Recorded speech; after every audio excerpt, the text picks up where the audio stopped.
Well, hey, we need to talk about something that these parasocial relationships that Christians have with online Christian creators or pastors is getting out of hand. You see, I'm old enough to have been a part of and remember the Young, Restless, and Reform movement. Yeah, that was... The furthest I went was going to an Acts 29 conference in Seattle at Mars Hill, and there was so much flannel, I felt like I needed to buy more flannel. That's not even a joke. That's a real thing. I had a lot of flannel for a long time. I don't know why. I wasn't a lumberjack. But it hits on the exact same thing that's happening again today. Only now it's worse because the internet is so prevalent and everyone has access to it in their pocket. So whether it be like a Mike Signorelli, a Doug Wilson, or Mark Driscoll again, it's happening the second time around. And what I mean by this is that there are people that you follow online likely that you're taking a whole lot of information from, life advice from, really just Christian living from.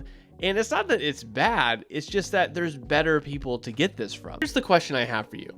Aren't there men in your local church that you should actually be learning from, viewing, mimicking, asking questions of? Like, if the main source of your information on Christian living and how to be a man is coming from Mark Driscoll, Mike Signorelli, or Doug Wilson, or a variety of other people, you have an issue. There's a reason, for example, that in Titus 2, Paul tells Titus to teach the young men and women in the church to learn from the elders that are there so that they can actually see physical examples of what it looks like to live out marriages and self-control and all the other things from Christians that have already done it. It's not that it's necessarily bad that you get a lot of your Christian information from online sources. In fact, I think it can be incredibly helpful, but there is definitely a line that is crossed far too often in regards to these figures. I mean, when you're buying every book that they have, when you're listening to every podcast they've put out, when you're literally following everything they say on social media and coming to their defense, even though you've literally never met them, I think there's a problem. In fact, there should be men and women in your church that you give far more honor to than you give to anybody online, that are more mature in Jesus, that are mentoring you and discipling you. Because if not, we have like a 1 Corinthians chapter 4 issue here. See, in 1 Corinthians chapter 4, Paul says this to the Corinthians: I do not write these things to make you ashamed, but to admonish you as my beloved children. For though you have countless guides in Christ, you do not have many fathers. For I became your father in Christ through the gospel. I urge you then, be imitators of me.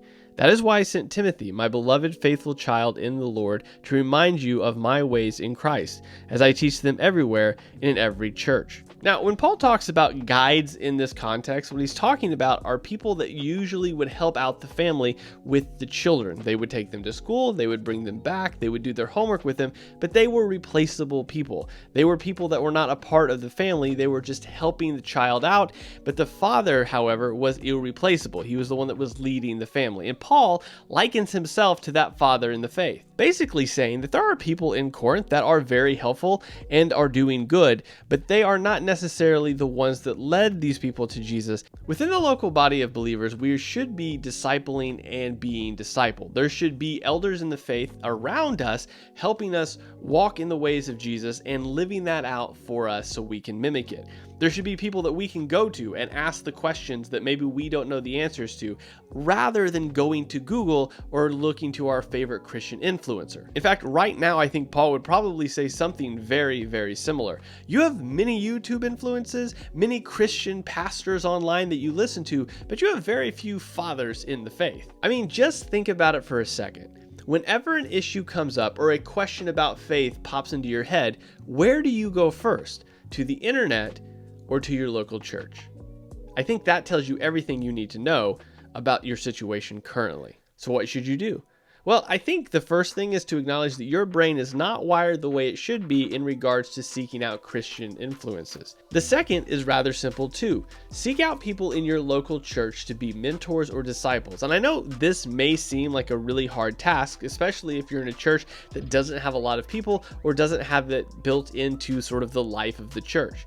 But you can do this in very, very minor ways. Just observing how other Christian men in the church live and then asking them. And yeah, that's a whole lot more awkward than Googling a question, but it's far more beneficial when you actually get the answer. We've trained ourselves to be antisocial and connect with people online in parasocial relationships, when rather we should actually be very social in our local context and only go online for secondary help. So what do you think? Am I totally off my rocker, or do I have a point? Let me know below.